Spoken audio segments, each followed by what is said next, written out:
आज मैं और मेरी ड्रामा मंडली जाती है फ्रेंड की मामा की शादी में, जिसमें हम लोगों ने जमकर धमाल मचाया। तो आज मैं आप लोगों को दिखाने वाला हूँ कि गांव की शादी कैसी होती है। दोपहर 1 बजे हम लोगों की टोली निकल जाती है बस स्टेशन के लिए, क्योंकि हम लोगों को 50 किलोमीटर दूर जाना था, इसलिए हम लोग बस से जा रहे थे। और धूप में निकलते ही इन लोगों की हालत खराब हो चुकी थी, लेकिन मुझे तो किसी चीज की टेंशन थी ही नहीं, न काले होने का डर था और न थकने का, क्योंकि एक्साइटमेंट थी कि मुझे इतनी दिनों बाद अच्छा खाना खाने को मिलेगा। ऑटो में बैठकर हम लोग पहुंच जाते हैं रोडवेज, और मोटो मोटल्लो को देखकर ऐसा लग रहा था जैसे 2 मोटी हाथियां थक चुकी हैं। और इन दोनों के हाथों में झोला देखकर दिल को बहुत ज्यादा सुकून मिल रहा था, और मैं खाली हाथ था और राजा महाराजा की तरह एंजॉय कर रहा था। बस में बैठते ही मोटल्लो के फेस पर स्माइल आ जाती है, क्योंकि 5 कदम चलने पर ही ये मोटी हाथी थक जाती है। मस्ती मजाक करते हुए फाइनली हम लोग 1 घंटे बाद पहुंच जाते हैं उस जगह पर, लेकिन हम लोगों को अभी कोई रिसीव करने के लिए आया नहीं था। कुछ दूर धूप में जल कर चलने के बाद फाइनली हम लोग बाइक पे सवार हो ही जाते हैं, और गाँव में काफी अंदर जाने के बाद हम लोगों को हमारा बिछड़ा पुराना दोस्त दीप मिल ही जाता है,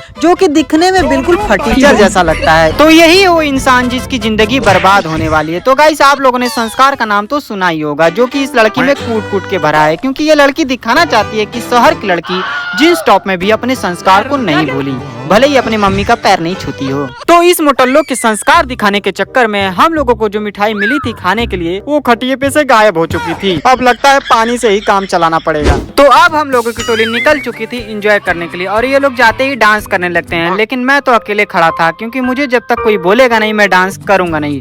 और फाइनली एक लोग के बोलने पर मेरा डांस स्टार्ट हो जाता है। और आप लोग तो जानते हैं मैं डांस के मामले में माइकल जैक्सन का बाप हूँ, और मेरे पैर ऐसे थिरकते हैं जैसे किसी नागिन की पूंछ।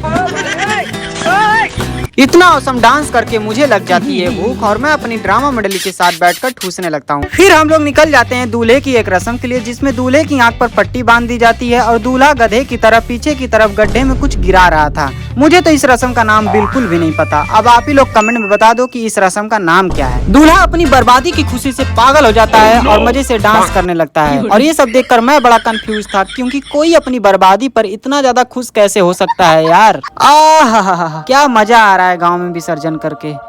आप लोगों को उल्लू बना दिया, आप लोगों ने सच सोच लिया था क्या? तो फाइनली गाइस, बकरा हो चुका था रेडी, और इस बकरे की बर्बादी में पूरा गांव शामिल हो चुका था। और इधर आपका हीरो भी रेडी हो चुका था, लेकिन मुझे अपने कपड़े उतने ज्यादा अच्छे नहीं लग रहे थे। और इधर ये मोटल्लो अपने फेस पर पुट्टी मारे जा रही थी, क्योंकि बिना पुट्टी के इसको पूरी बारात देखकर डर जाएगी। और यहाँ मैं सभी लड़कियों को टैग करना चाहूंगा, क्योंकि बिना पुट्टी के कोई भी लड़की सुंदर दिख ही नहीं सकती। हम लोगों की टोली बस और कार में बैठकर पहुंच जाती है दुल्हन के घर, और यहाँ पहुँचते ही हम लोग सबसे पहला काम ठूसने का करते हैं, क्योंकि मुर्गा बना था और हमें लगी थी बहुत ज्यादा तेज भूख, और ये दोनों शादी के पवित्र बंधन में बंध जाते हैं।